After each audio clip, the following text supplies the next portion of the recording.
Okay, guys. If you just join us, it's Donald Trump. This is the newest live coronavirus task force meeting. Here we go, guys. Great to have you. And thank you all for being here. My administration is taking new action to ensure that America has the medical resources and equipment needed to fight the global pandemic. It's been a brutal pandemic for over 150 countries all over the world. We've had great success over the last month. As you know, the millions and millions of pieces of equipment have been delivered successfully by us, purchased and delivered, and we've made it available to the states. And the governors have been very gracious for the most part, I would say. There are a couple that aren't appreciative of the incredible job. They have to do a better job themselves. That's part of the problem. But generally speaking, I have to tell you, the governors have been great. I just spoke to the governor of New Jersey, Governor Murphy, and he's very thankful. And Governor Cuomo has been very nice. They've really appreciated, I think, what the federal government has done. You look at the hospitals that are being built all over the country by the Army Corps of Engineers and FEMA. It's been really incredible. Nobody's seen it. They'll build hospitals in 2 or 3 days, portable hospitals. This afternoon, I invoke the Defense Production Act to compel General Motors to accept, perform, and prioritize federal contracts for ventilators. Ventilators are a big deal, and we've delivered thousands of them. And oftentimes you don't need ventilators very much. Hospitals don't have very many.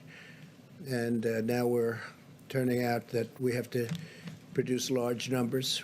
But we've been able to do that, and we're going to be doing a lot more.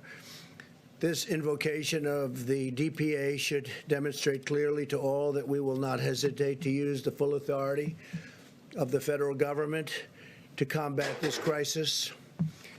We thought that we had to deal with, as an example, General Motors, and I guess they thought otherwise. They didn't agree. And now they do. They do agree, and I think we might be able to pull it, but we let them know the way we felt, and they can't be doing that. We'll work in partnership with the private sector, but where an emergency exists, and it's very important that we get to the bottom line, and quickly we will do what we have to do and immediately exercise all available lawful authorities to get the job done.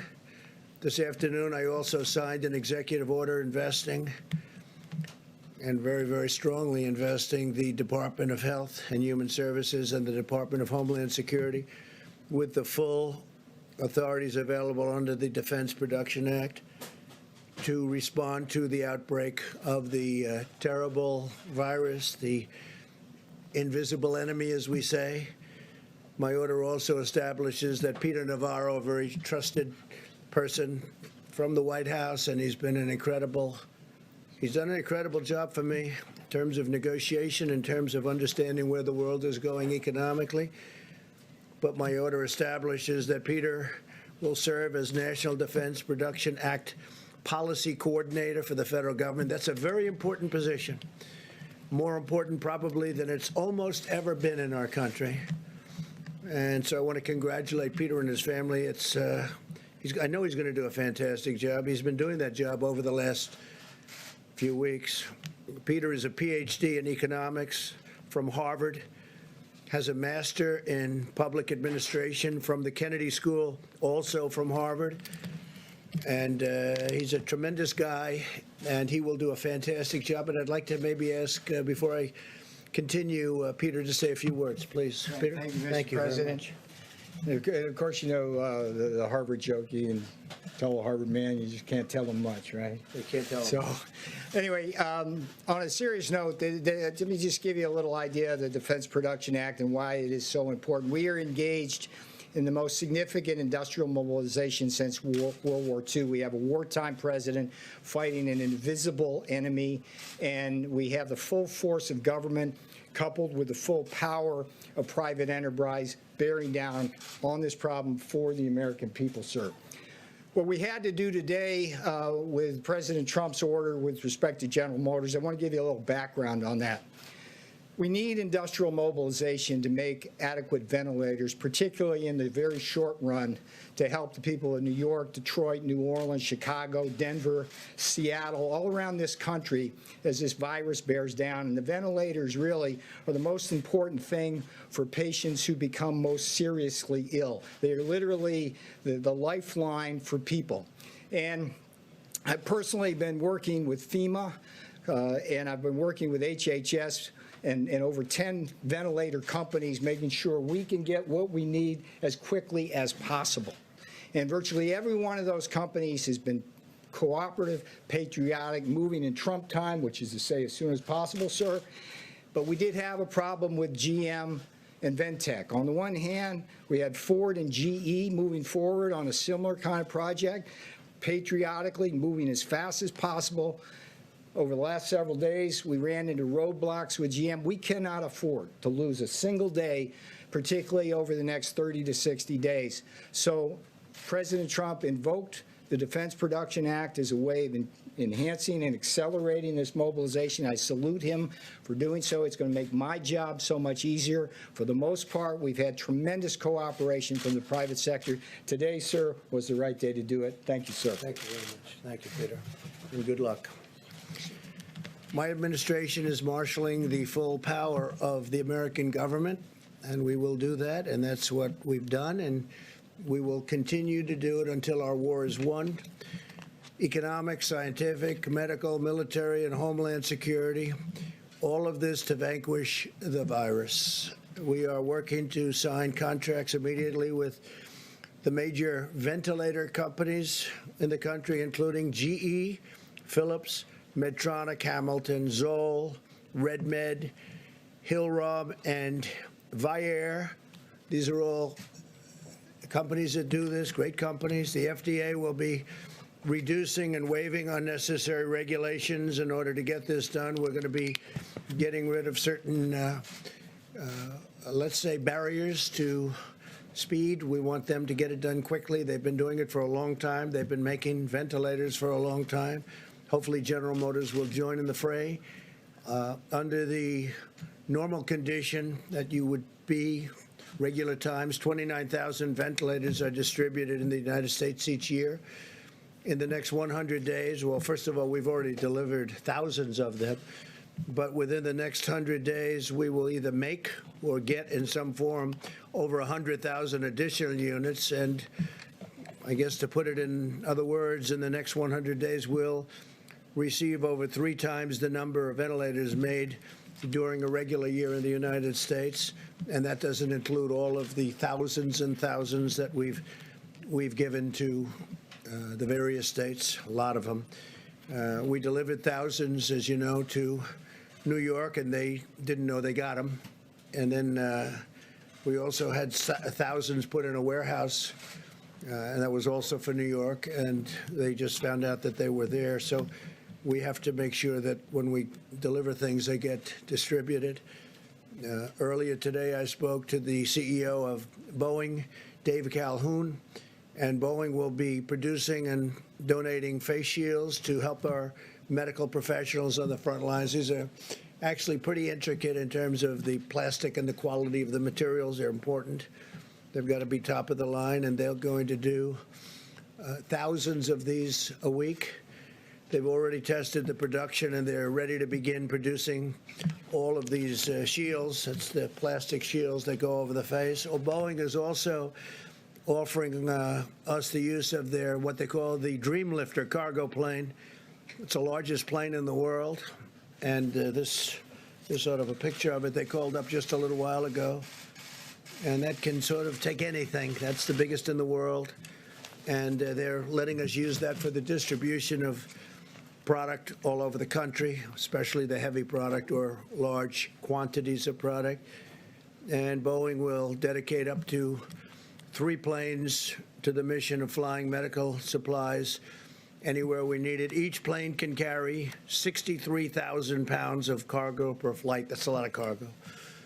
I also signed an executive order giving the Department of Defense and Department of Homeland Security the authority to activate the ready reserve components of the armed forces. This will allow us to mobilize medical, disaster, and emergency response personnel to help wage our battle against the virus by activating thousands of experienced service members, including retirees. We have a lot of people, retirees, great military people. They're coming back in who have offered to support the nation in this extraordinary time of need. And they come back in. They don't say how much. They don't say, what are we getting paid? They just want to come back in. It's really an incredible thing to see. It's beautiful. This afternoon, I also signed into law $2.2 trillion in urgently needed relief for our nation's families, workers, businesses, and Americans of every race, color, religion, and creed. And the $2.2 trillion goes to $6.2 trillion, depending on need. So it's the largest bill ever signed, and not just emergency relief, but of any kind. We've never signed a bill of that magnitude. And, you know, incredibly, it was 96-0 in the Senate, and it was essentially the same thing in Congress. They did it very quickly. In the House, they did it very quickly. So if you look at Congress, what they've been able to do, the House was voice vote, I guess they would call it, and something like that rarely takes place, and 96-0 in the Senate for the largest bill in the history of our country. That's pretty good. And I want to thank Republicans. I want to thank Democrats for coming together for the whole of the nation. And this is a great thing, a great victory. This is going to save companies that are incredible companies, but that are going to need some help because of what happened. A month ago, they were outstanding. They were having the best year they ever had, and then we got hit. And so we'll help them out. It's thousands and millions of jobs. It's millions of jobs. And I just want to thank everybody for working so hard. And that includes the people standing with me right here. The legislation extends a vital lifeline to American families and American workers with job retention loans for small businesses. And a big focus of the bill is small businesses. They're really they're the energy. They're whatever you want to call it in terms of our nation. They push. People have no idea how big a factor, Peter can tell you, the small businesses are in this country from an economic standpoint, from a job standpoint. We expand the unemployment benefits for workers very substantially, and direct cash payments will be going to American citizens, substantial. This legislation also provides a massive increase in funding for hospitals, for the Disaster Relief Fund, and critical supplies, including masks, respirators, and pharmaceuticals of all types. And speaking of pharmaceuticals, as you know, we're working on vaccines. We're getting some good response, and we're working on therapeutics and cures. And we have some very interesting things happening. This afternoon, Apple launched a new tool created in partnership with our task force, the CDC and FEMA. Any individual who is concerned that they might have the virus can now download the free COVID-19 app on their iPhone and answer a set of simple questions about their symptoms and risk factors. It's getting to be a very modernized system indeed. They'll soon receive HHS recommendations on what to do next, including whether they should get tested or not. And again, we only want people to get tested if we think they need it.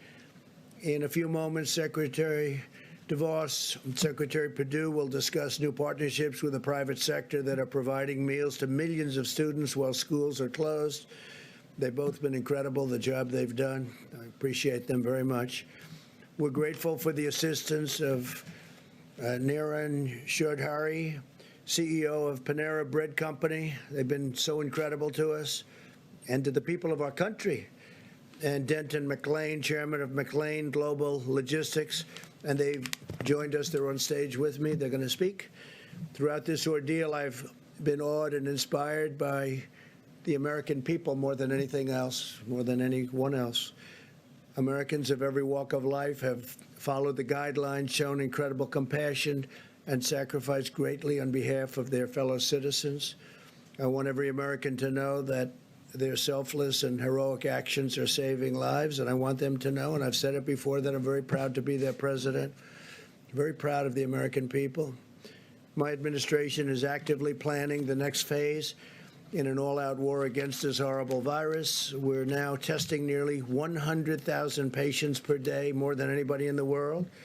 And we've now, as of even a couple of weeks ago, tested more than any other country in the world. And our capacity continues to grow. Widespread surveillance testing will allow us to monitor the spread of the virus, and we're doing that quite accurately. And Deborah and Tony will be speaking about that, and coordinate with the states to contain new hotspots as they arise with a targeted, fact-based and data-based approach. It's all data-driven. This surveillance testing will soon enable us to publish updated guidelines for state and local leaders. We want every county and region in the country to have the on-the-ground evidence that they need to determine the mitigation measures that are right for them. Each location is different. Some are very, very different. Some are day and night. Some are in great shape and some aren't in great shape. And we'll be able to have very accurate information very shortly. We already have a lot of that information. America is bravely battling this pandemic through cutting-edge science, medical innovation, and rational, deliberate, and determined vigilance.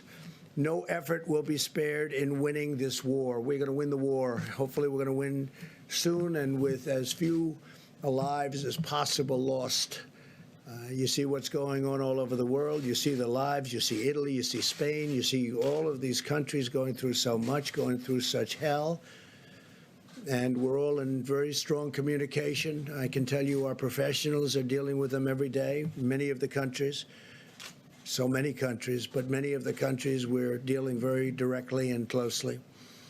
And we're going to be in very good shape in terms of certain equipment that's very hard to get, very hard to manufacture, and at the right time we'll be distributing that equipment throughout the world to other countries. Boris Johnson was asking for ventilators today. As you know, Boris he's tested, unfortunately, he's tested positive, and that's a terrible thing. But he's going to be great. I'm sure he's going to be totally great. But they want ventilators. Italy wants ventilators. Spain wants ventilators. Germany wants ventilators. They're all calling for ventilators. Well, we're going to make a lot of ventilators, and we'll take care of our needs, but we're also going to help other countries.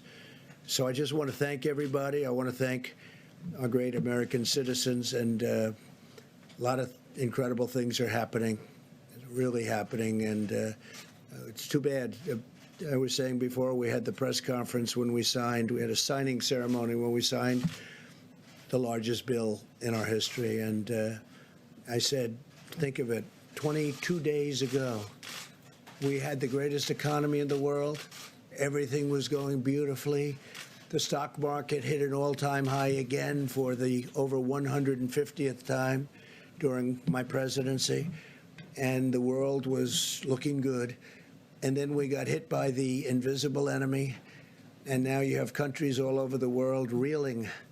But we're winning it, and we'll be bigger and better and stronger than we were even before. And we will also have apparatus in place that works. We won't have broken systems. We'll have incredible systems. So if this should happen again, and hopefully it won't, but if a thing like this should happen again, we'll be able to handle it very much more easily. So with that, I'll take a few questions. Steve, please. Tell us a little bit about these negotiations with General Motors. What were they reluctant to do, or was it a debate over cost or profits? Well, it got to be a debate over cost. We don't want to think too much about cost when we're talking about this. This is not cost. I wasn't happy where General Motors built plants in other locations over the years, not so much during my term, but they built a lot of plants in other countries. I won't name the countries, but you can imagine. And so I didn't go into it with a very favorable view. I was extremely unhappy with Lordstown, Ohio, where they left Lordstown, Ohio in the middle of an auto boom because we had 17 car companies coming in, and then they were leaving one plant in Ohio. I love Ohio, and what happens? That became the story. Not that all these plants are moving in, but that you had one plant they were leaving. And frankly, I think that would be a good place to build the ventilators, but we'll see. We'll see how that all works out. But so I wasn't too thrilled, and then we thought we had a deal for 40,000 ventilators, and all of a sudden it became 6, and then price became a big object. But Peter Navarro is going to handle that, and Peter will do a very good job. We'll see. Maybe they'll change their tune, but we didn't want to play games with them. Yeah, Mr. President, two questions for you. One on state quarantines and the other one on the search for treatment. The first one, over the last 24 hours, governors in multiple states, including Florida, Rhode Island, have issued quarantine orders for travelers coming from other states. Quarantine orders, yeah. And they are intercepting people on highways, at airports. They say this is at the recommendation of your administration. Is that true? And if so, why doesn't your Well, I think I'm going to let Tony speak to that a little bit later, but we're being very strong on quarantine. We're being very strong on people not leaving, especially certain states, and going to other states where they have less of a problem. I mean, you're hearing constantly about people leaving New York and going down to Florida, and New York obviously is a hot spot. And that's why we're building all those hospitals in New York and all those medical centers in New York. So we'll let Tony answer that. But specifically, you have to understand, we're not playing games. John? Mr. President, if I could come back to the invoking DPA. This morning you tweeted about it, and I'm told it was coincidentally, not long after that tweet, Ventec and GM announced that they had reached an agreement to at their Kokomo, Indiana plant, which is a clean facility that makes electronic equipment, produce up to 10,000 ventilators a month, with the first ones to be delivered in a couple of weeks. So why the need after that to invoke DPA? It wasn't after, it was before. And we just were not getting there with General Motors. We weren't getting there. We're getting there with a lot of other companies, and we have the people that are doing it for me in the room right here. And we can talk to you later about it. But we have to get these people on board. We're not looking to get into a big deal on price. We're not looking to be ripped off on price. We don't want prices to be double, triple what they should be. So General Motors, we'll see what happens. But now they're talking. But they weren't talking the right way at the beginning, and that was not right to the country. If I could just follow on that, Mr. President. Last night you told Sean Hannity you didn't think that there was a need for 30 or 40,000 ventilators, yet today you basically federalized General Motors to produce tens of thousands. Well, I think there's a very good chance we won't need that many. And I think, frankly, there's a great chance that we're not going to need that many. But you know what? There are a lot of other people that are going to need them. We have countries all over the world that are friends of ours, and we will help those countries. We're in a position to do things that other countries can't. So we have sort of an interesting position. We can make them because we're going to be making over 100,000 pretty quickly. So we can make them. And if we don't need them, John, that's okay, because we can help Italy and we can help UK, Boris Johnson specifically. I mean, when I say, how are you feeling? And the first thing Boris said to me is, we need ventilators. So surplus will be Oh, absolutely. We're not going to be keeping her. All over the world, they want them, and we're in a position to make them, and other countries aren't. Okay? Mr. President, if I first can follow up on that, Governor Cuomo had said 30 to 40,000 ventilators is what he needed. He based that on the experts that were advising him. What are you basing your assessment that he doesn't need that many on? Well, if you look, and I think you can ask that question best of Deborah, but I think their estimates are high. I hope they're high. They could be extremely high.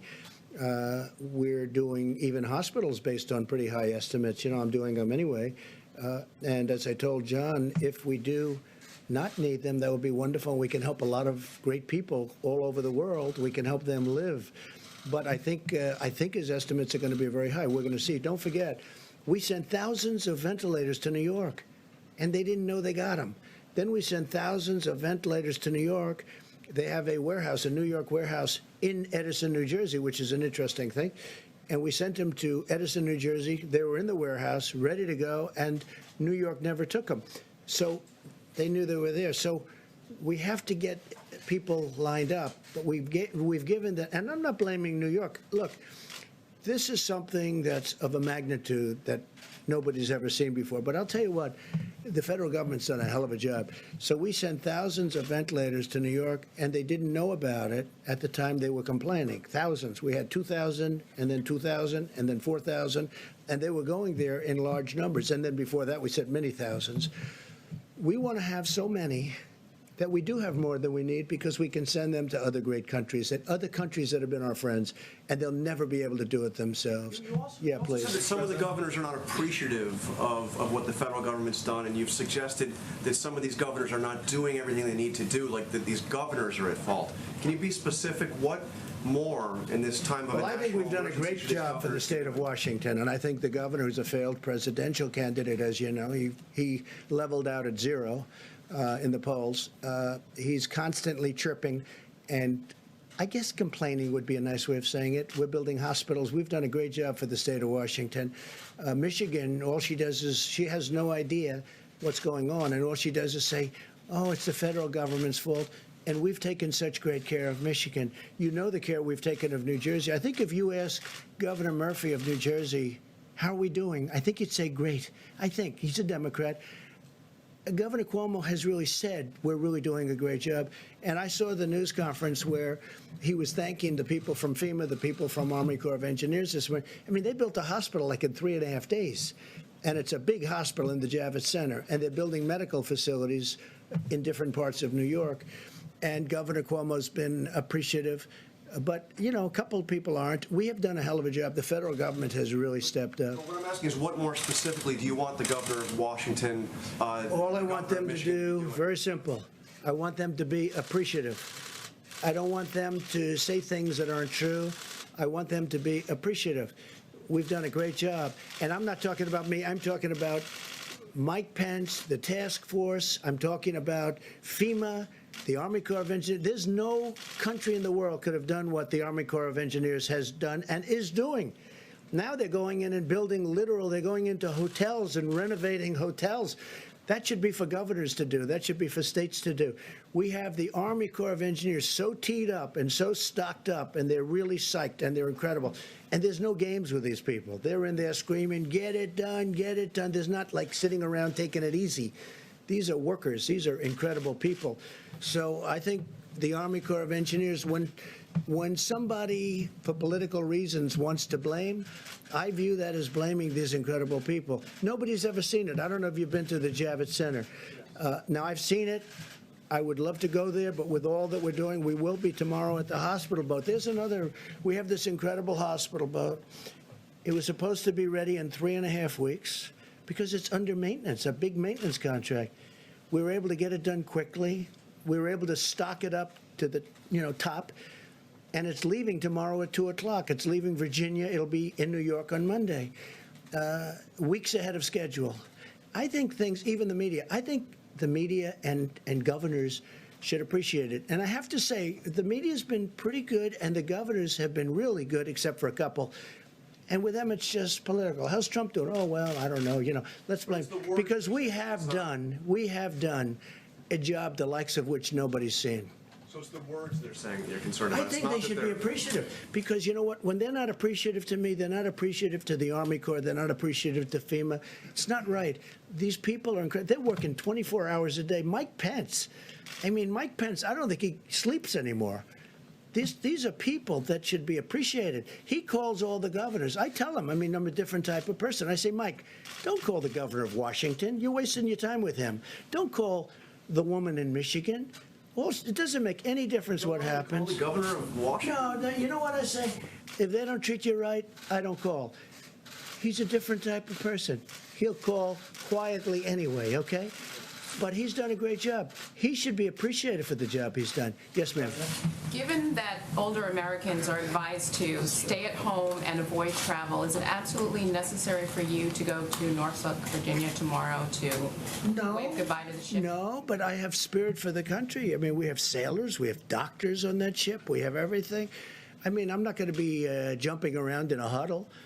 But, yeah, I think it's a great sign. The President of the United States, they got a ship out of maintenance, completed all the work in a fraction of the time. It was supposed to be there for 3.5 additional weeks, so they got it done, and it's in great shape, and they're sending it up. So the answer, it's a good question. It's a fair question.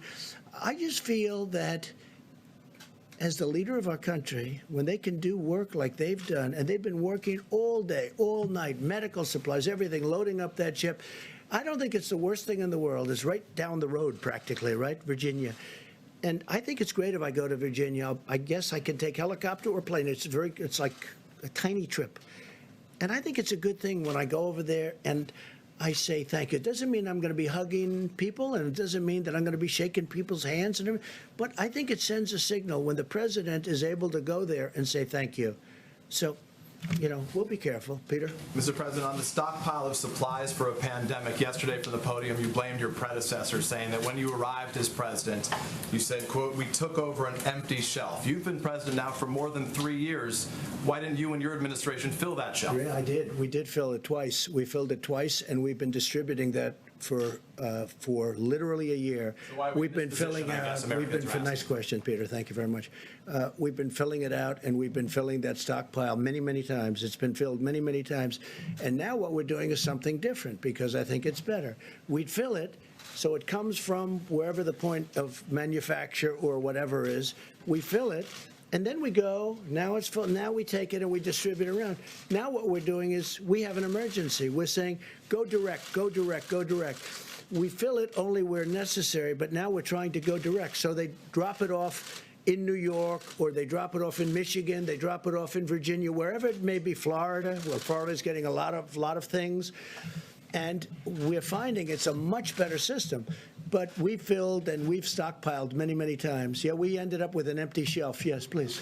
You spoke to Chinese President Xi yesterday. What did he tell you in terms of data that he's going to share and how they got the number of cases to go down? So I had a great conversation with the president of China last night, pretty late in the night.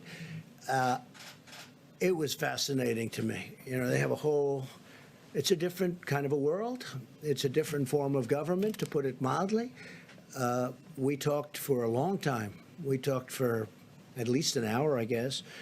And one of the things I was asking him is, when did you notice that this was happening? We talked about the whole concept, how it happened, when it happened, what was the most effective use. I mean, was it the fact that, was distance the best thing? We talked about everything. And he's gotten and developed, because they're ahead of us from the standpoint of time. It happened there actually long before it happened here. By the way, it would have happened here a lot sooner had we not kept those people out, the Chinese people coming over to the country, had we not kept them out. But we talked about it because he's had additional experience of having been much earlier. And he's developed some incredible theories, and all of that information is coming over here. A lot of it's already come. The data, we call it data. And we're going to learn a lot from what the Chinese went through. Our relationship with China is very good. We also talked about the trade agreement, but I must tell you, this whole invisible enemy has taken over the world. Nobody cares about trade. Nobody cares about anything. You want to talk about trade, they immediately get back to this. So we really did. We talked about trade. They're starting to buy very heavily from the farmers under the agreement, under the trade deal that we just signed. But honestly, he, me, all of us, everybody's talking. You turn on television, you read the papers, it's all about this. And you know what? It probably should be mostly about this. It's hard to talk about, hey, how you doing with buying from the farmers? They have started very, very large buying, as you probably have read. But what we really focused on was this. I also said, how have you done with cures, and how have you done with respect to vaccines? We discussed that. And, they're doing like we're doing. They're working on it very hard. They think they have some interesting things have been determined, and we'll see what happens. But we talked a lot about vaccine. We talked a lot about possible cures. How good would that be? I mean, that's game changer. So we'll see. And by the way, we have various things happening right now having to do with cures and vaccines, and I think we're doing very well, especially in the vaccine thing. I think we're very close. But as Tony will tell you, that's a long testing process. So we'll see what happens. He asked you to suspend tariffs? He never asked me to suspend tariffs. No, we're taking in billions of dollars. He never did ask me that. John? Mr. President, on Monday will be the end of the 15 days to slow the spread of the virus. Do you expect that you will simply renew the guidelines, or do you expect that there could be some modification to them? So, John, I'll be sitting down with this brilliant woman and this brilliant man, and lots of brilliant people that work with them, I think. Right, Deborah, Tony? And we'll be sitting down on Monday or maybe Tuesday, depending on which is the best for everybody, and we'll be making that determination. Okay, we'll be making it. Any early And by the way, indications? obviously, we're not doing it for New York. You see, New York is just coming into this really heated situation. We're building a lot of things in New York right now that nobody thought would ever be building. A lot of things are happening in New York. So obviously, but we are talking about possibly other parts of the country which really aren't affected to any major degree. Or maybe we won't do that because maybe at the advice of a lot of very talented people that do this for a living, they won't want to do that. They won't want to expose anything. They want to do it all at one time. These are the kind of things we'll be talking about. So for people at home who are wondering, how long are we going to have to live like this? What advice would you give them? Well, it depends. We do want to flatten the curve. We want to see that curve start heading down in the other direction at a minimum. And we really have to talk about areas of the country that have not been affected or certainly have had a very small effect. And we'll see. I certainly want to get it open as soon as possible. I don't want it to be long, but we also want it to open safe. Otherwise, what did we do? So could it be months? I hope not. I hope it's going to be sooner. I hope it disappears faster than that. I really think that the people of our country have done a great job. Last night I was watching, and I'm looking down Madison Avenue and Fifth Avenue. John, there were no people in the street. I mean, normally you wouldn't be able to see the sidewalk. There'd be cars all over. It'd be like rush hour stuff. I'm looking at it, and I'm saying, I can't believe it. There are no cars. There are no people. There wasn't one person on Fifth Avenue walking down the street. I've never seen that before. You know, I guess maybe at 1 o'clock in the morning, 4 o'clock in the morning maybe, but I've never seen that before. The people have been incredible. They've really been, when you talk about distancing, social distancing, I mean, you know, we don't have a law. We're not going to put them in jail. And yet, they're really, I think there's two things. Number one, they are afraid. And number two, they really are wanting to win this thing. Yes, please.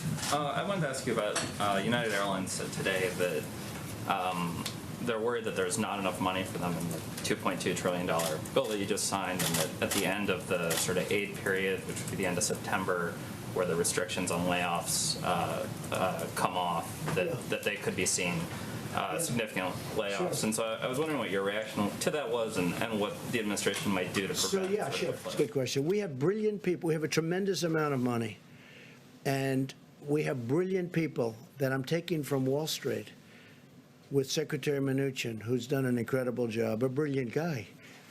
I'm taking from Wall Street people that I've known, that you all know, the top people in the world. They don't want money. They don't want, I mean, will they get something? I guess maybe they'll get, who knows, peanuts, what they want compared to what they would normally get. I'm taking the smartest, the most brilliant people in the world in finance, and they're going to be dealing. I'm not going to hire somebody that's never done it, that's a political person or anything else. We're getting the most brilliant financial minds in the world. I know all of them. You know all of them. I mean, you read about all of them. I guess some you don't read about, and they're probably the smartest of them all. But the fact is, we're taking these brilliant people, and they'll be dealing with United, and they want to help. Look, the airline business, I'll tell you right now, the airline business has always been a tough business. It's always been a very tough business, tough to make money with. It's got every barrier you can have, that business has. But for our country, it's very important. We have to take care of our country. We need the airlines to stay. It's also big for jobs. So we will be able to handle United, and we'll be able to handle Delta, and we'll be able to handle all of it. We have plenty of money. Now, will we end up owning large chunks, depending on what these great geniuses decide, along with the executives of the different companies? You know, it's possible. And they'll make a better deal on the loan, but the taxpayer will then end up owning a big chunk of companies. As an example, Boeing. Boeing, until a year ago, was the greatest company, I think, in the world by far. There wasn't anything close. I believe it was 1% of GDP, okay? Think of it. One company, 1% of GDP. It was flawless. Then it had the problems, and then it had on top of it this whole thing with the virus. So Boeing will probably need a hand, and we're going to bring Boeing back to health. But we have the smartest people in the world. We have the smartest, I don't even know if you know that. I think this could be the first time you've heard it. People like Larry Fink we're talking to, and that's BlackRock. And we have, you know, the smartest people. And they all want to do it. They all, I mean, this to them, they love this country. They all want to do it. So we're speaking to people like that. and they'll be able to work it out. I guess my question is, there's probably a tension between bringing companies back to economic health and protecting people's jobs. And I'm wondering if you're going to intervene and ask Treasury Secretary. No, I think they're the same thing. I mean, you know, bringing people back to health and protecting people's jobs. To me, and I'm okay at this stuff, that's the same thing. I'm in a much different position as president than if I were an investor or something. But I want to bring them back to health because I want to preserve their jobs. But I also want to preserve airlines because that's preserving lots of other jobs. That's preserving the travel and leisure industry, which is perhaps the largest industry in our country if you add it all up. You add up all the hotels and all the traveling and all the planes and everything else, probably by far the largest industry in our country. So saving the airlines is very important. And the airlines were all doing well. You know, the airlines were doing record business a month before this today, let's say. Even 22 days to be exact, right? When we first started seeing some real signs of problems. They were at record levels. Last year they had a record year, the biggest in the history of the airlines. Everybody was doing well. I mean, I was presiding over the most successful economy in the history of the world. And now we're going to have to rebuild it. And I think we're going to have an absolute incredible fourth quarter. You know, maybe it's slightly after that, to be honest. But it's going to be in that time period. As soon as we get rid of this, I think we're going to have an explosion upward. It's going to be incredible. Please. Mr. President, Florida Governor Ron DeSantis has issued some of the fewest restrictions in the country, yet Florida has the highest percentage of elderly in the country. That's true. Do you believe Governor DeSantis is handling this well? I do, because he's a very talented guy. He's a very good governor. Everyone loves him. He's doing a fantastic job for Florida. He was not happy with the people coming down from New York. You know, they're flying down from New York, and he had a state and has a state with, you know, obviously a lot less problems. Florida's been doing really well in the sense of testing. The testing has shown much better results. I mean, they'll talk to you about that later. But no, he was very unhappy with the people coming down from New York, and I understand that. No, Ron's a very tough guy. He's a great governor, and I have tremendous confidence in him. And, you know, he had the beach situation. He resolved that. He will get it all resolved. Yeah, please. I have two questions, Mr. President. First, yesterday in your letter to the governors, you said that you want to categorize certain counties of high risk, medium risk, and low risk. Practically speaking, how are you going to enforce that? How can you stop people from You have to go risk, louder. for example? You have to speak louder. Sorry. How are you going to stop people from going from high risk areas to low risk areas? In your letters to the governors. We have some very, very strong restrictions, but you're right. I don't like it. So we're seeing how it works. The data is coming in on Monday and Tuesday, and we're going to see how it looks. But, you know, can we go to a tougher level? We can, but that causes other problems. We're going to see, and we'll be reporting back very shortly after my meetings with Tony, Deborah, and others that we're going to be meeting, and our vice president. We're going to be reporting back to the media. Okay? Please, corner. Thank you. Hi, Mr. President. Owen Jensen with EWTN News. Yes. Millions of school kids across the country are home, including my own, bored, restless, learning a little bit online, but it's better in the classroom. You know that. Yeah. And my kids, they want to crawl on the walls and climb on the walls, and my wife is about to lose it. Right. So many of them are watching right now. What would you say to those kids right now, elementary school, middle school, high school? What would you tell them right now who are watching from home? I would say that you are a citizen of the greatest country anywhere in the world. And we were attacked like nothing that's happened possibly since 1917, many, many years ago. We were attacked. And we're winning the battle, and we're going to win the war. And it's not going to take, hopefully, that much longer. But we have to win the war. And I would say that they have a duty to sit back, watch, behave, wash their hands, stay in the apartment with mom and dad. They look like they're lucky to have you as a father. And just learn from it. But, you know, the young people have been tremendous. Some of them are very happy not to go to school. You understand that. Perhaps yours, perhaps not. But we have literally had no problem. But again, they should just sit back and be very proud of our country because we're doing it for them. You know, ultimately, we're doing it for them more than anything else, if you think about it.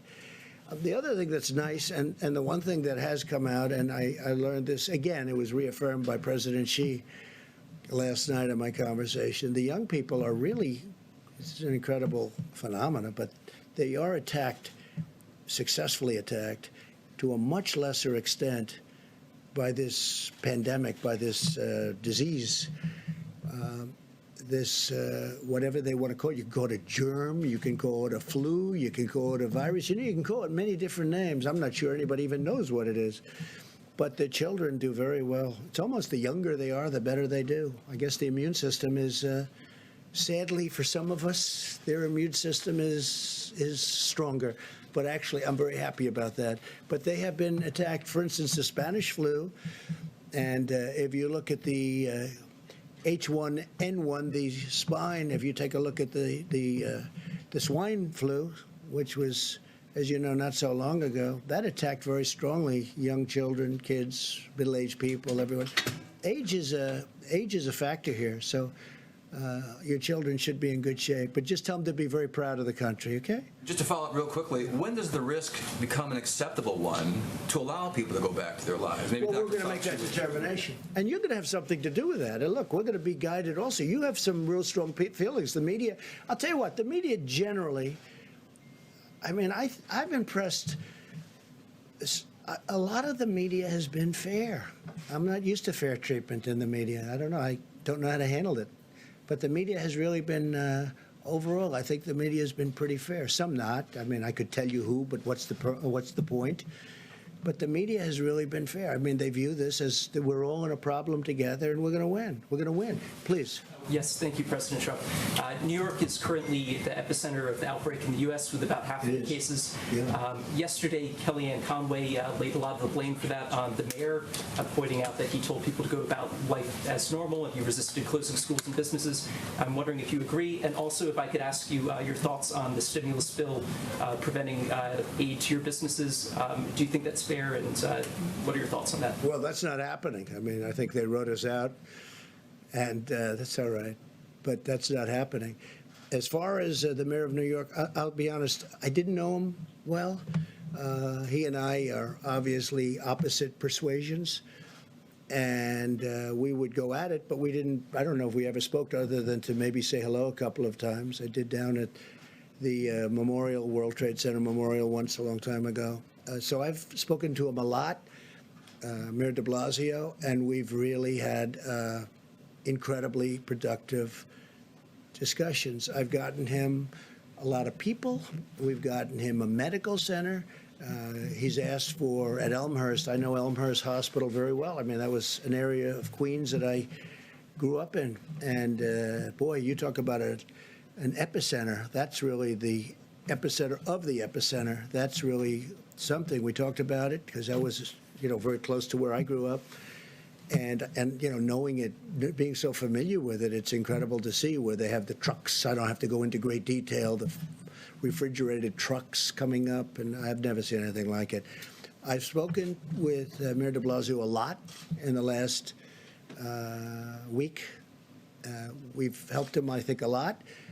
And I've really gotten to like him. I get along with him very well. Now, he wants us to do certain things, and we've produced. I mean, today I spoke to him with the Secretary of Defense, Esper, and we had a great conversation, and we're helping him get some of the things he needs. I don't have to go into great detail, but he's very happy about what we were able to do for him today.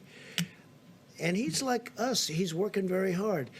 But I can't say anything bad about Mayor de Blasio. I mean, my relationship with him over the last couple of weeks has been excellent, and we've done a good job for him too. Yeah. Mr. President, could I come back on the governors, please? There's been a lot of talk about ventilators and PPE and that kind of thing, but what about hospital capacity? And are you prepared for the stories? So we're that are doing going that. to Great come question. We're increasing capacities. when hospitals can't? Right. We're actually adding on through the Army Corps of Engineers. This is a big job, and we're doing it in many states, not just New York and California. By the way, Gavin Newsom's been terrific. I have to tell you, the governor of California, we're getting along really well. We're working hard for them. As you know, the hospital ship, the other hospital ship, and they are incredible, that just arrived in Los Angeles, fully stocked. But Gavin Newsom has been really good, and so many of the governors have been good. And these are governors that I've been fighting with about different things for a long time, the forest fires in his case, and the border, and all sorts of things. And here we are, getting along very well. So, and I appreciate his nice words. I really do. I really appreciate it. And the people with me appreciate it.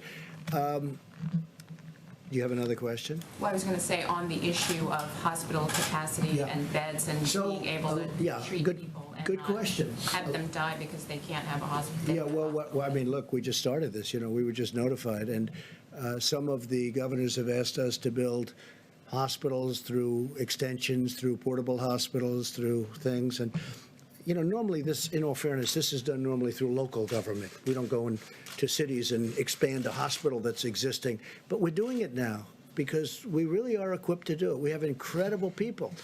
And we're expanding hospitals. We're building many portable hospitals, not only Javits Center, where you have 4, plus you have 4 medical centers, but we're doing it in New Jersey. Governor Murphy, we're doing it in other states. We're doing it in California. We're doing some in the state of Washington, despite the fact that I'm not appreciative of the way the governor speaks. We're doing it in a lot of different locations, and we're doing a lot of expansions. We're also taking over buildings, and the city will go in, or the state usually will go in, take over a building, and we go in and equip it and make it so that it's now hospital functioning. They call it hospital functioning. We're doing a lot of that. Again, this is normally done by governors and then give it to the city to do. You know, you bring it into the point.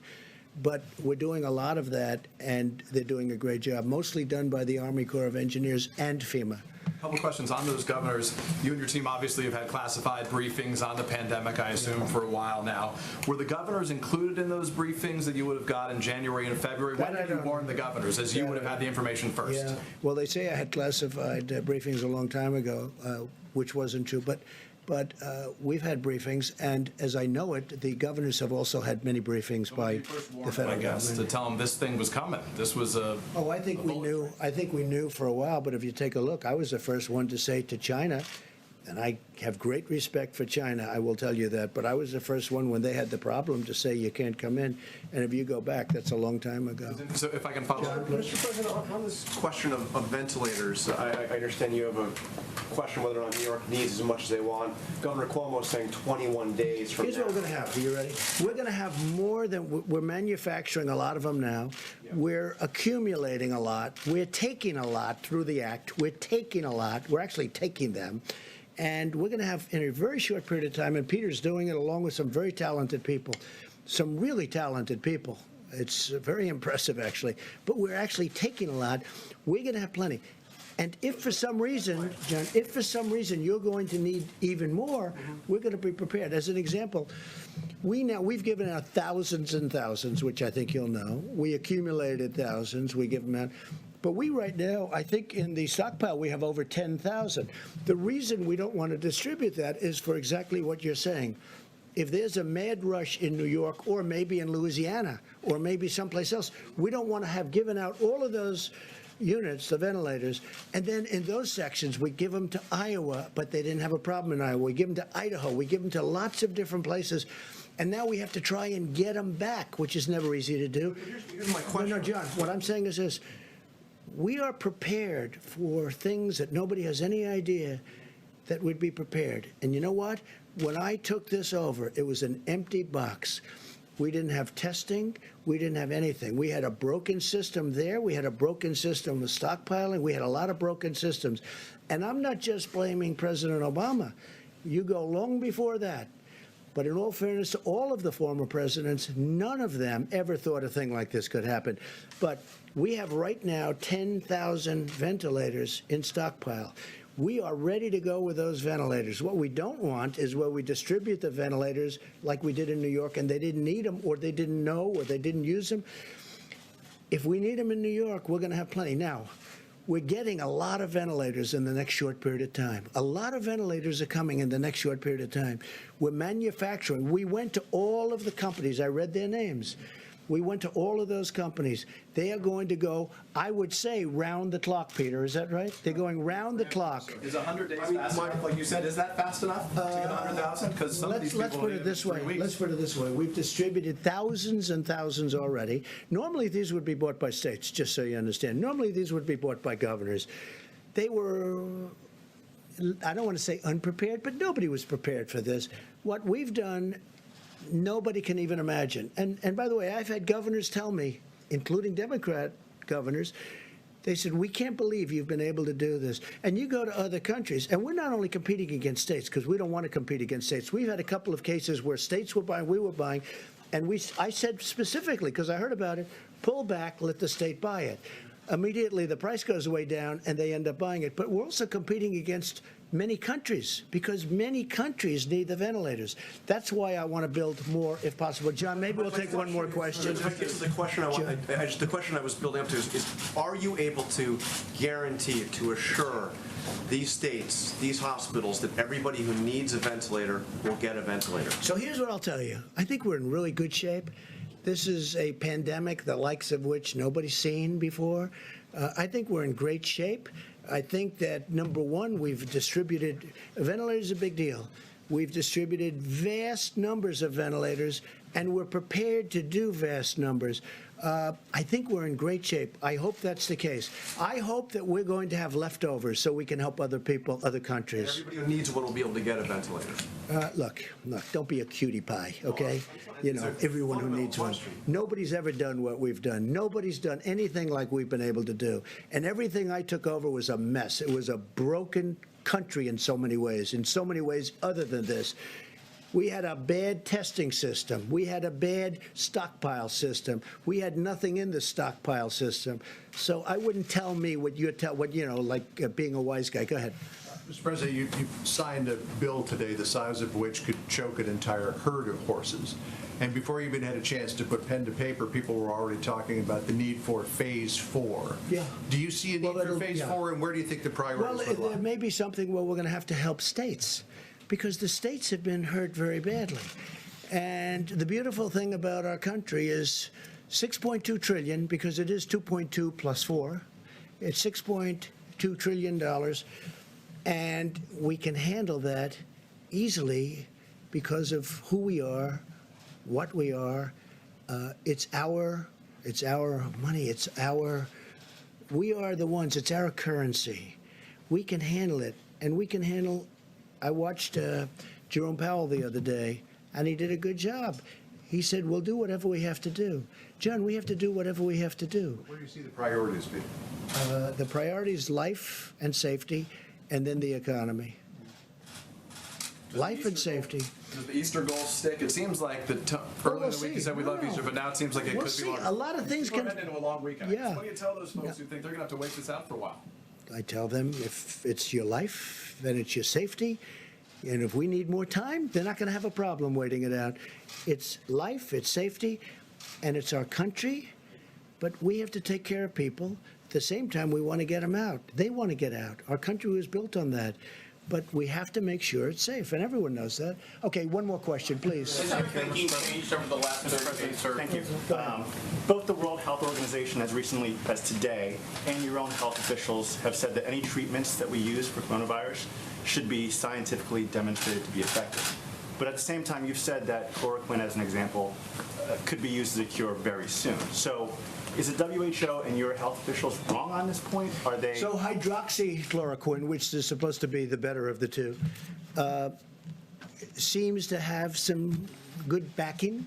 We're going to see. Look, Governor Cuomo, we've given him 10,000 units. It's a lot.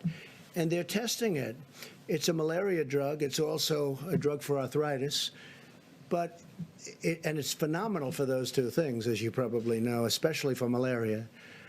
But we're going to find out soon. I hope it works. There are signs that it could be doing well. They are testing 10,000 units. It's a lot. And I tell you what, I want to thank the FDA because they approved it immediately. Based on the fact that it was already out for a different purpose, they approved it immediately. So look, hydroxychloroquine is a very powerful drug for certain things, and it's a very successful drug. There's reason to believe that it could be successful here. Now, the reason I disagree with you, and I think Tony would disagree with me, but the reason I disagree with you is that we have a pandemic. We have people dying now. If we're going to go into labs and test all of this for a long time, we can test it on people right now who are in serious trouble, who are dying. If it works, we've done a great thing. If it doesn't work, you know, we tried. But this is not something that's going to kill people. So we can go in and we can test and we can take our time. When I was with the FDA, you know, they indicated that, well, we'll start working on it right away and it could take a year. I said, what do you mean a year? We have to have it tonight. If we don't have it tonight, I want to test it immediately because it's on the market in a different form. So we know that. So from a safety standpoint, at least we know that. But you're talking about giving it to people who in many cases are dying. So we want to do it the way. This is sort of like right to try. We got right to try approved. For 44 years or more, they couldn't get it approved. We have the best labs, the best doctors. They couldn't get it. I got it approved. Now, if somebody's terminally ill, and if we think we have something that's going to work, we can actually use it. They can use it. And I'll tell you what, you ought to do, when this is over, you got to do a story on that, because we have had some tremendous results. Just before you go, could I ask you something that just popped on Wall Street Journal? It says, headline, the Trump administration plans to suspend the collection of import tariffs for 3 months, according to administration officials. True or not true? It's not even talk to me about it. Just more fake news, John. Look, not even talk to me.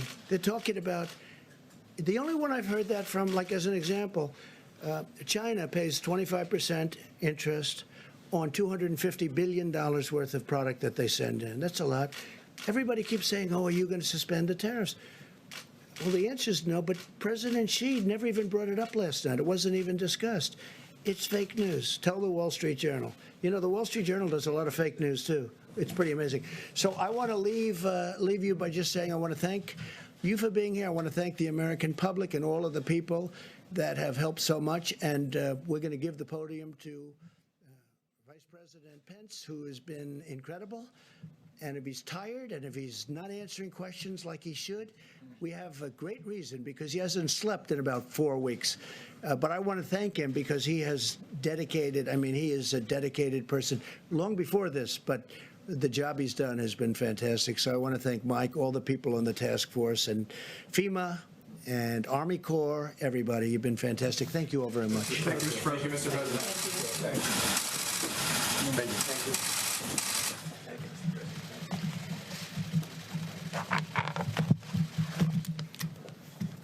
Well, good evening, everyone, and thank you, Mr. President.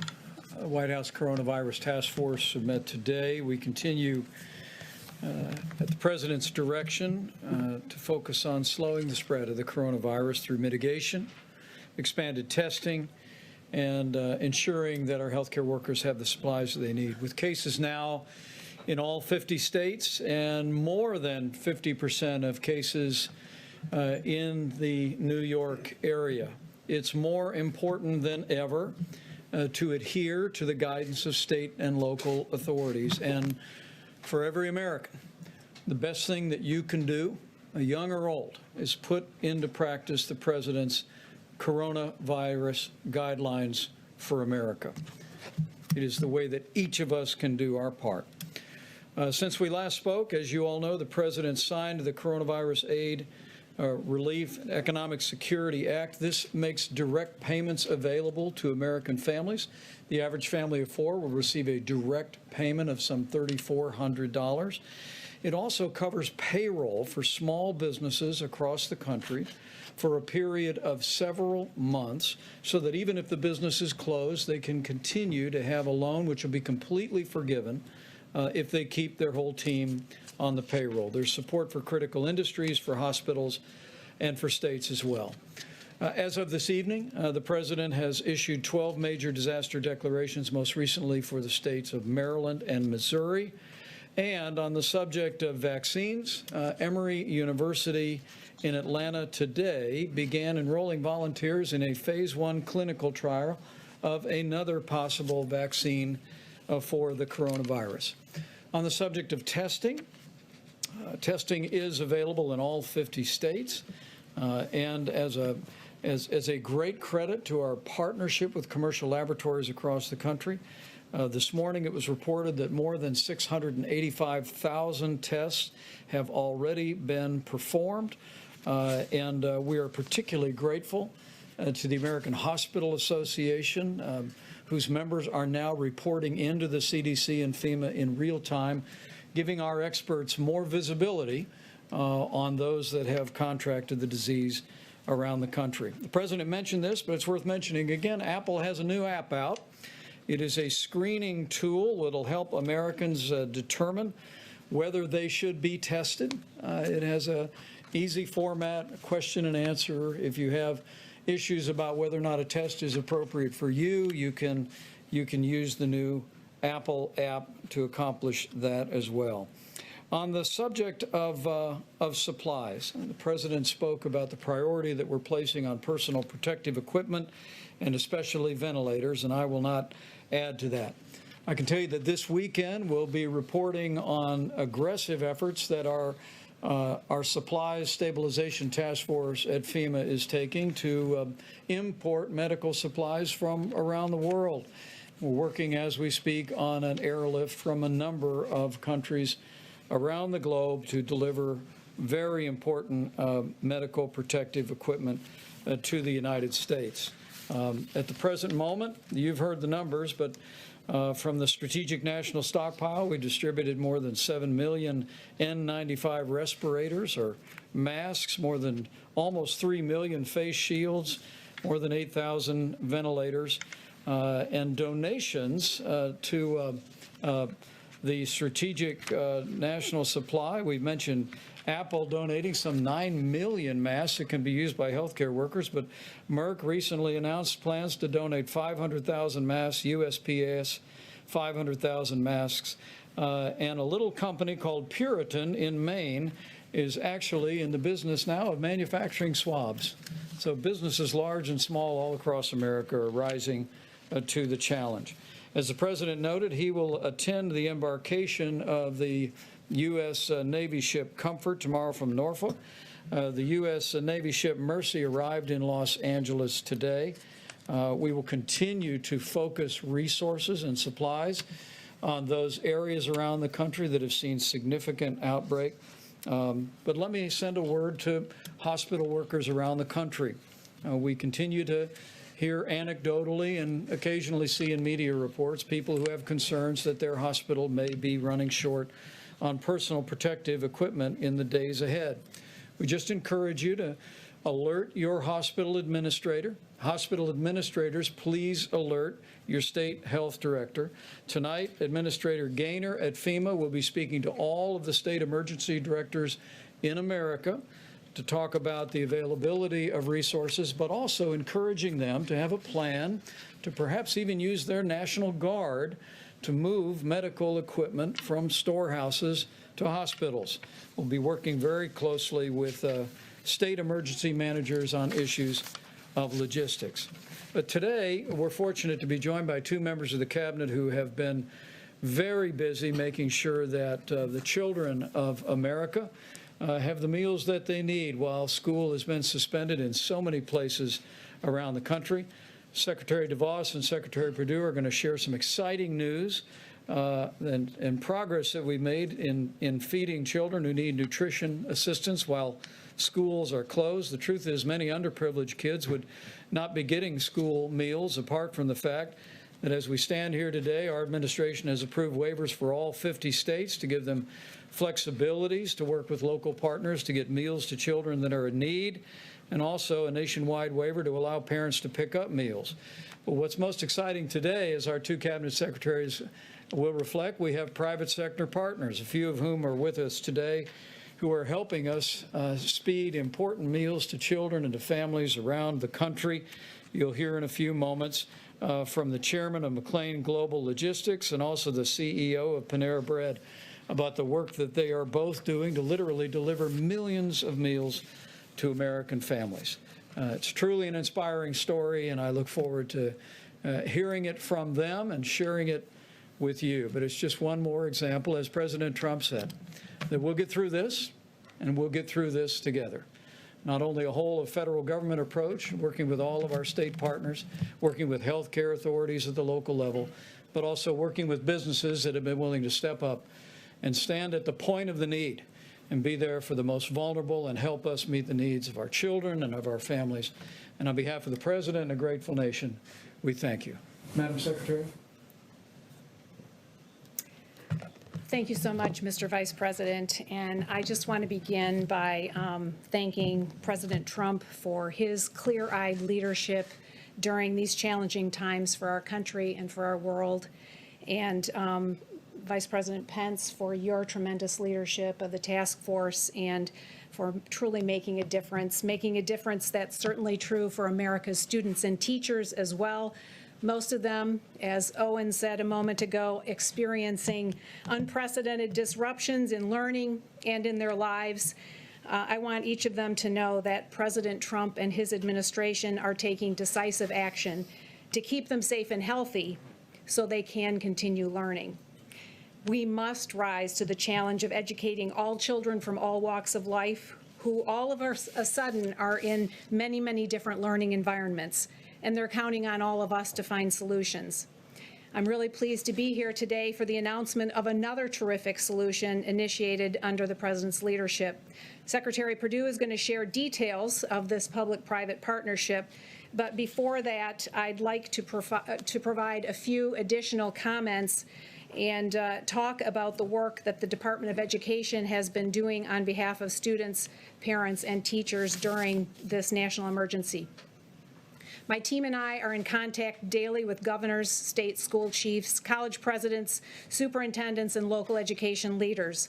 We are quickly responding to their needs so they can do the next right thing for their students. Most governors have decided to close some or all schools in their states for a period of time. As a result, students may not be able to take federally mandated standardized tests this spring. And the President took action to make sure they didn't have to.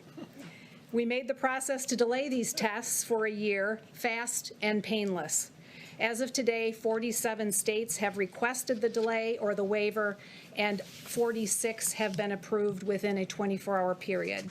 We also released additional information making clear the expectation that education will continue for all students.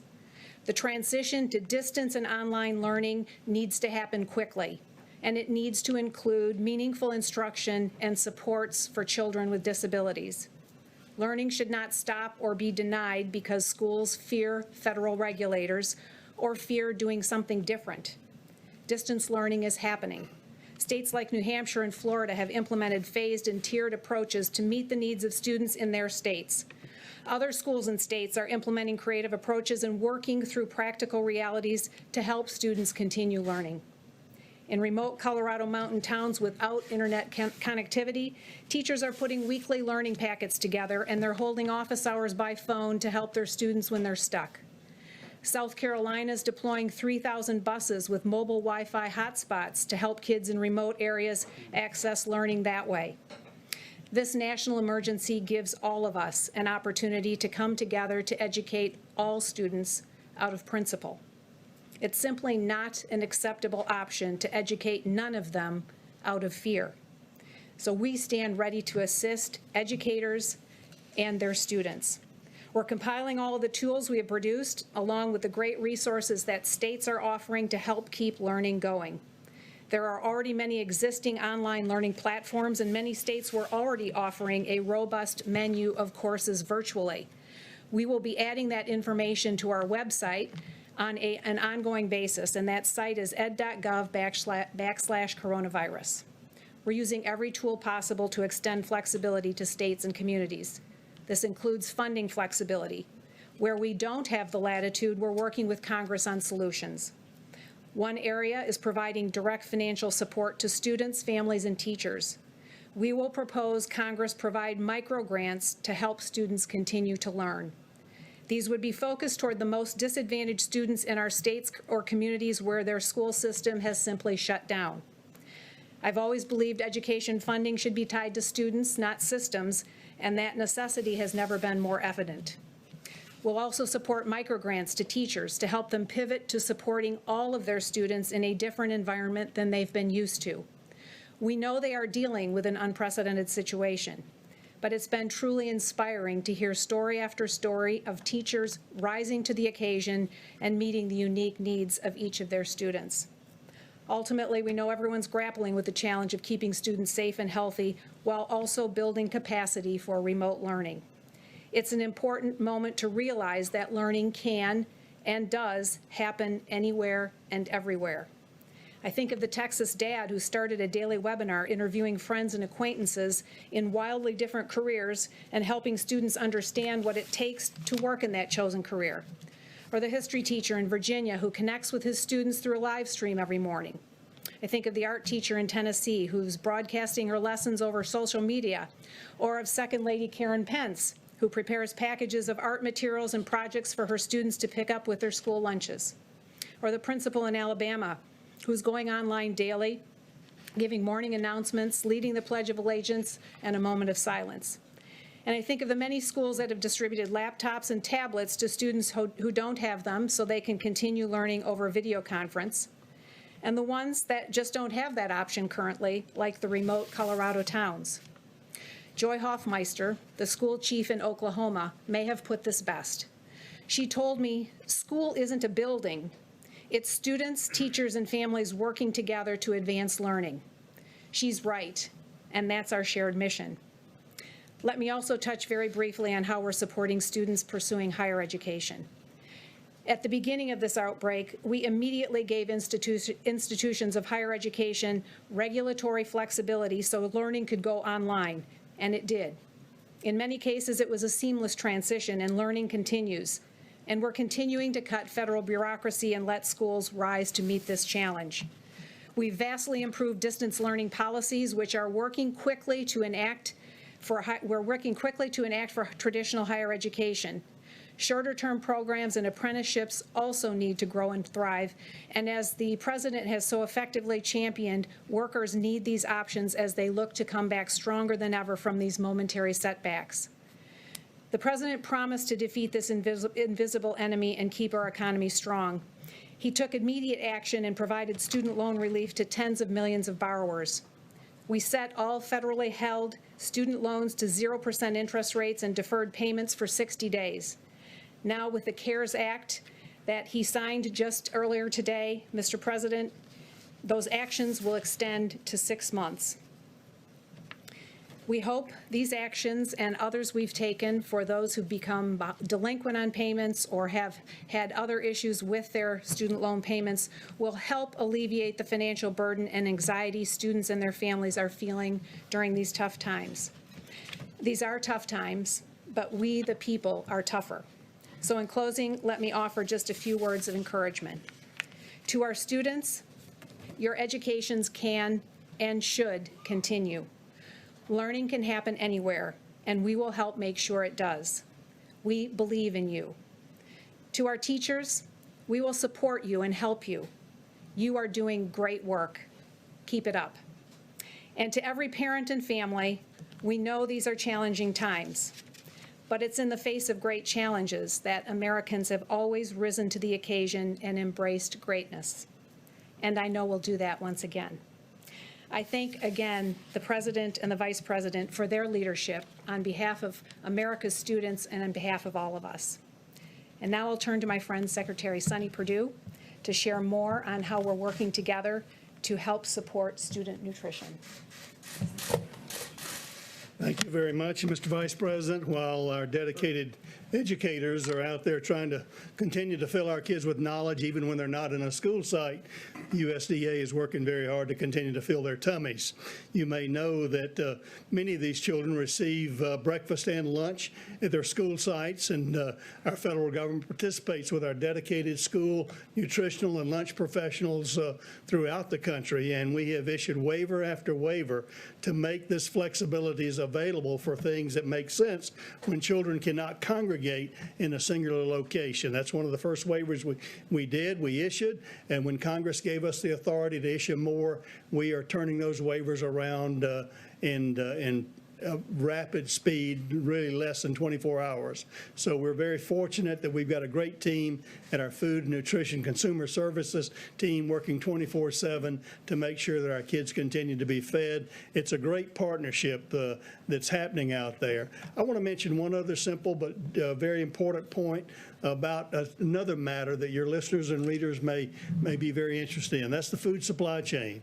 USDA obviously is intimately involved in the food supply chain. We've worked with all those producers, even the ones who provide equipment and materials for our farmers and cattlemen and producers out there to make sure they have what they need. They're part of the critical and essential workforce there to continue. And the good news is those folks are staying on the job. Those who've grown it, those who are processing it, our inspectors who are grading it just the same way they always had, those folks who are delivering it, packing it, delivering it, stocking those shelves, and checking out those customers. That's the great news about our food supply chain, and it's a great American story. Mr. Vice President, under your leadership, the President's leadership, this is that whole of America approach. Federal government can't do it all, but we got great partners out there in the food supply chain, as well as our food nutrition services and our partners in our school nutrition services doing a great job to continue to get these meals to kids there. Two of our private sector partners are here with us today. I'd like for them to tell their story because it's a great story. Denton McLean with McLean Global here has partnered with Baylor Collaborative on Poverty and Hunger, along with PepsiCo, in order to pack 1 million meals a week to deliver to rural kids who might not can get to town to these drop-off sites where the other kids are picking up meals. And again, Niran Chaudhry Niran Chaudhry of Panera Bread, CEO of Panera Bread. Their company is also participating in Columbus, Ohio, with the Children Hunger Alliance there to deliver food meals that meet the regulations of USDA under flexible conditions there, to get food meals there. And Panera is looking to expand that to nationwide as well. So, Denton, why don't you come and tell us your story? Thank you very much.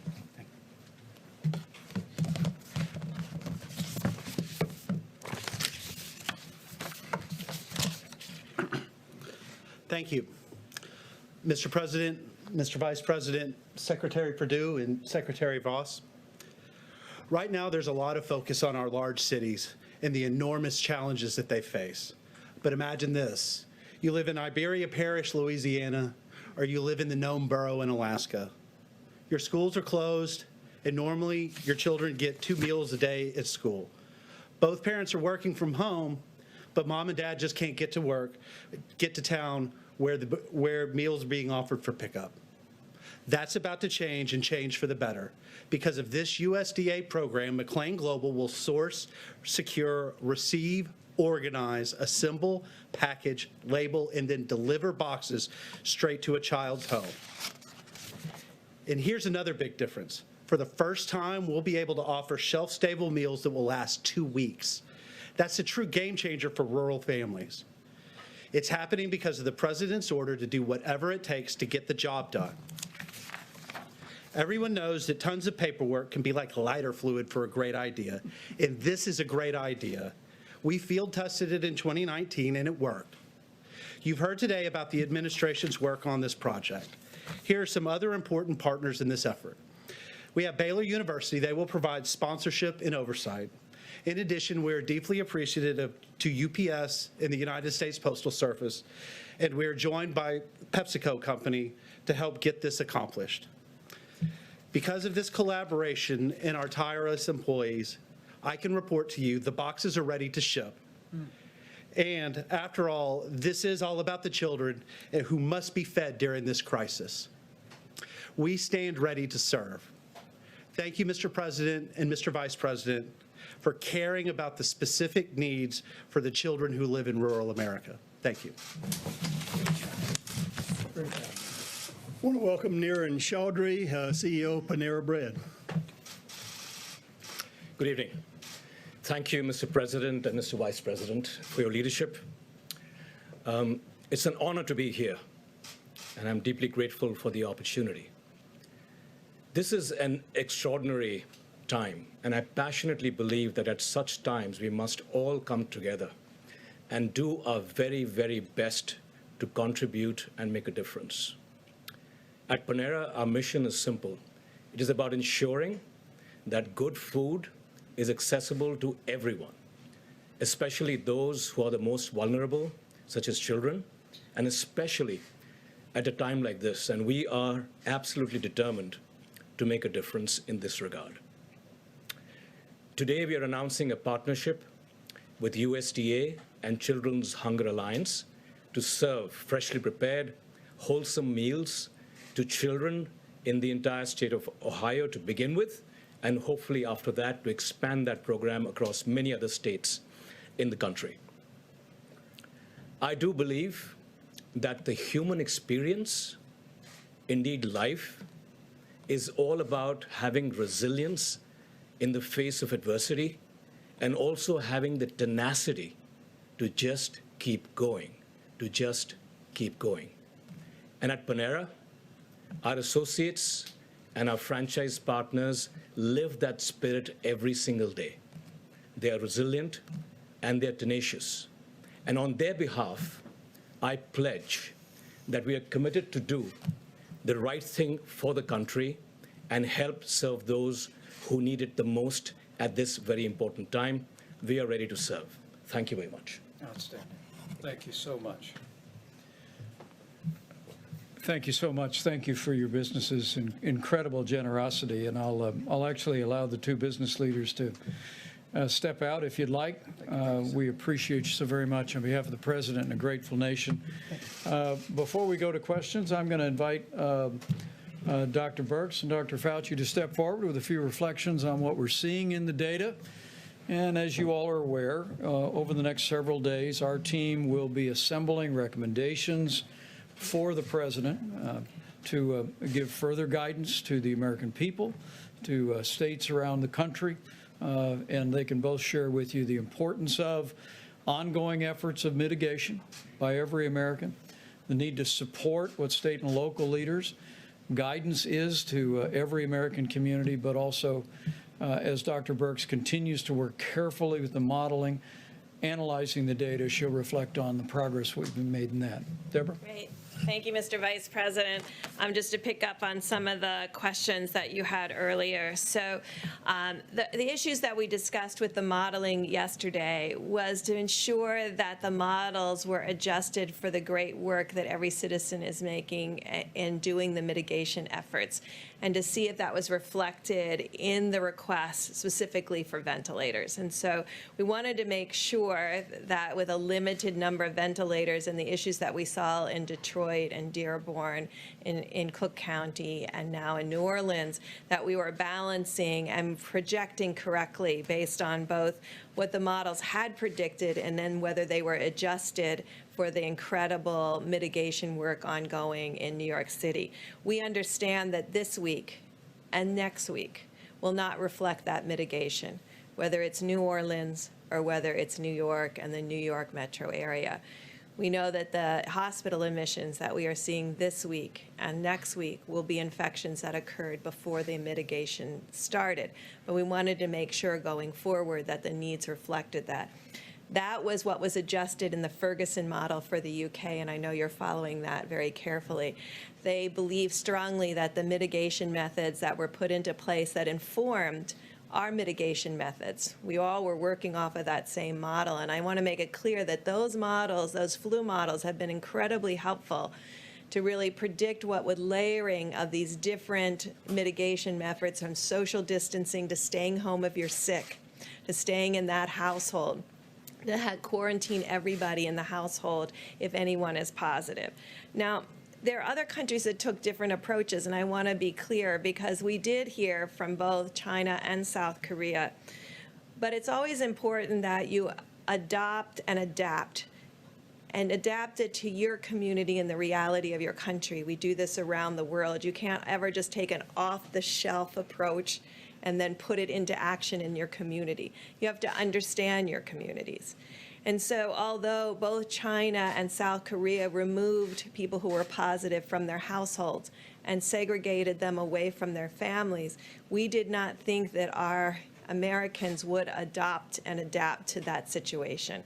And so that's why in our guidelines we asked people, if there is a family member, to try to self-isolate in the household, and so that that person is still there in the household. So I just wanted to be clear that, yes, we all heard about what China and South Korea did. As much as we could, we adapted them to the American situation, as the UK has done also. And we just wanted to be really ensured that all of the requests for the stockpile reflected the great work that the American citizens were doing in each of these areas to ensure health. And then finally, I know there was a question about requiring quarantine. I want to make sure that everyone understood when we talked about New York residents who had gone to other places, it was for them to voluntarily self-isolate and take care of themselves, because we felt like they could be exposed. And we really wanted to alert them that the rates in New York City were high and were increasing, and that they were probably exposed during some of the most exposure time period before the mitigation efforts went in. So this was really about a health of our New York citizens that then chose to go to other places, both to protect themselves and to protect others. So hopefully that's clear to everyone about those issues. We continue to look at the data every day. We really want to applaud the laboratory testing that is helping us. It will help us very much when we can get full surveillance up in many of our communities and surveillance around those most vulnerable, particularly in nursing homes and long-term care facilities, so that we can more rapidly test both the workers and the occupants in those communities. Thank you. Yeah, thank you very much, Mr. Vice President. Today, just a few hours ago, I had the opportunity to get on a telephone call with the people who are on the front lines, the people who are actually in the ICUs, who are in the hospitals, from all of the areas that are being hardly hit, including New York. And I'm not a supply person. I'm a physician, a scientist, and I do vaccines and I do drugs, but I am a member of the task force, and I do take very seriously the responsibility that we have to those individuals to get them the material that they need.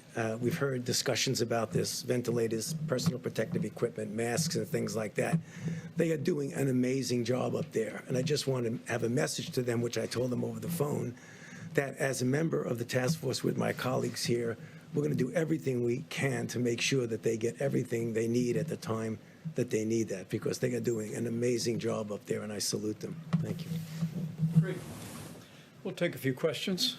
John, just do a quick one to Dr. Birx. Yes, please. I asked you, I think it was about 8 or 9 days ago, about the data from all these tests, and you had suggested that there would soon be a website where we would see all the data. Are we closer to that? When do you expect that? Do you have any data to give us tonight? 'Cause as far as I can tell, this has not been publicly released yet. Yeah, no, thank you. I've learned as Tony has described, we've learned that when a community is educated, we all do better together. And so it's important to get that information out when we start talking about where the virus is, what the % positives are, and really inform communities so that they can make decisions, so that people can take protective measures for themselves and for their families. And I find that it's important, yes, for us to have the data, but it's equally important for the state and local governments as well as the communities. We are still, because we worked very hard to get it into the first bill, but it was changed to state and local labs, and obviously 95% of all the tests are being done in the commercial labs. So in this recent bill that was just approved, it is mandated that all commercial labs need to report.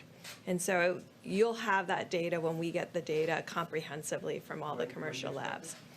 Well, it was passed today, so hopefully we'll expect it tomorrow. Guys, only one more question. Dr. Fauci. About the guidelines, if I can, Dr. Birx or Dr. Fauci, whomever, what is the testing standard here? Are you going to need to test people who are well or only people who are symptomatic? Obviously, let's say in Omaha, 10 people walk into a hospital, 5 come in, they're all tested positive, 5 go home, they may still be positive. What is your standard in order to make these recommendations? So I'm glad you asked, because the important thing about testing, it only tells you if you're positive or negative that day. You could become positive the next day.